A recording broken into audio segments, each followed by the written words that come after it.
বাঙালি খানায় সবাইকে স্বাগত জানাই। বাঙালির সবথেকে প্রিয় তেলকই। তাই আজকে আমি এখানে তৈরি করব তেলকই। ছোট ছোট টিপস সহ আপনিও খুব সহজে শিখে নিতে পারবেন।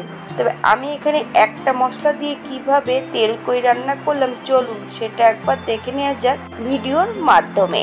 3টে কই মাছ কেটে ধুয়ে বেশ ভালো পরিষ্কার করে রেখেছি। তবে আজকের মাছগুলো কেটে আনাই হয়েছে, তাই আপনাদের মাছগুলো কাটা দেখানো হলো না। পরে একদিন আপনাদের মাছ কাটা দেখিয়ে দেব কিভাবে কই মাছ কাটতে হয়। আমি মাছগুলোকে হালকা হালকা করে একটু কাট দিয়ে নিয়েছি, যাতে একটু নুন হলুদ ঢোকে। এই পর্যায়ে 1/2 চামচ নুন, 1/2 চামচ হলুদ গুঁড়া, 1/2 চামচ কাঁচা সর্ষের তেল মাছের গায়ে বেশ ভালো করে লাগিয়ে নিতে হবে।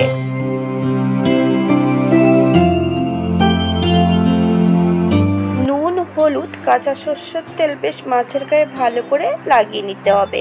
10 মিনিটের জন্য মাছগুলোকে রেস্টে রেখে দিতে হবে। আপনাদের হাতে যদি সময় বেশি থাকে তাহলে আপনারা বেশি সময় রেখে দিতে পারেন। এই পর্যায়ে একটা মশলা বেটে নেব। 2 চামচ জিরে, 1/2 চামচ সর্ষে, 4-5টা কাঁচা লঙ্কা বেশ মিহি করে বেটে নিতে হবে। এখানে অল্প পরিমাণে যখনই আপনারা সর্ষে বাটবেন তখন সর্ষেটা না ভিজিয়ে রাখলেও হবে। তবে বেশি পরিমাণে সর্ষে যখন বাটবেন তখন আগের থেকে ভিজিয়ে রেখে দেবেন। বাটা মশলার মধ্যে 1/2 চামচ হলুদ গুঁড়ো, 2 চামচ কাঁচা সর্ষের তেল বেশ ভালো করে মিশিয়ে নেব। এই পর্যায়ে মশলাটা মাছের গায়ে বেশ ভালো করে লাগিয়ে নিতে হবে। ভিডিওটি ভালো লাগলে চ্যানেলটি সাবস্ক্রাইব করে দেবেন, পাশে থাকা বেলটি কিন্তু বাজিয়ে দেবেন, নইলে এমন নিত্য নতুন রান্নার নোটিফিকেশন পাবেন না।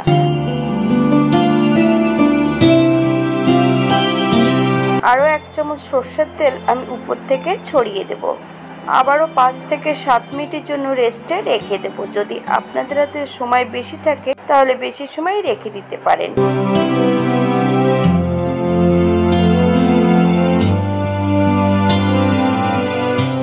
একটা কড়াইতে 2 চামচ সর্ষের তেল অ্যাড করব। সামান্য একটু নুন ছড়িয়ে দেব, যাতে মাছগুলো কড়ার নিচটাতে লেগে না যায়। এই পর্যায়ে একটা একটা করে মাছ তেলের মধ্যে অ্যাড করতে হবে। উল্টিয়ে পাল্টিয়ে একদম লো ফ্লেমে ভেজে নিতে হবে। 2 থেকে 3 মিনিট ভেজে নিলেই হবে।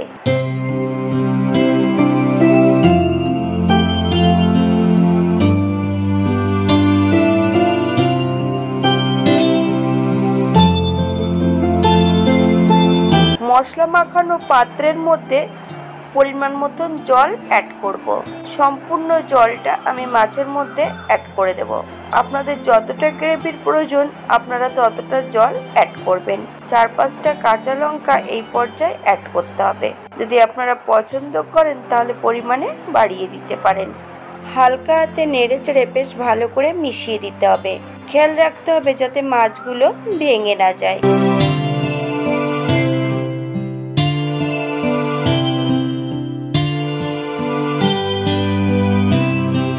7 থেকে 10 মিনিটের মতন মিডিয়াম আঁচে ফুটিয়ে নিলেই হবে। এই পর্যায়ে আমি 1 চামচ কাঁচা সর্ষের তেল অ্যাড করব। আপনারা যদি পছন্দ করেন তাহলে পরিমাণে বাড়িয়ে দিতে পারেন। গ্যাসের ফ্লেমটা অফ করে দিয়ে 5 মিনিটের জন্য স্ট্যান্ডিং টাইম দিতে হবে। তারপর সার্ভ করব।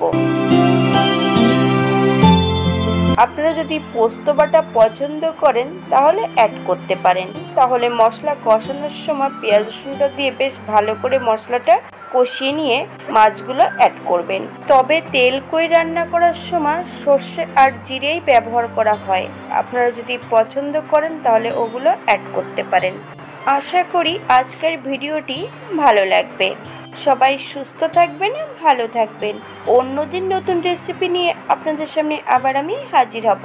হাতে যদি একটু সময় থাকে তাহলে একটা লাইক, কমেন্ট, শেয়ার করবেন। নতুন ও পুরনো সকল বন্ধুদের অসংখ্য ধন্যবাদ ভিডিওটি দেখার জন্য।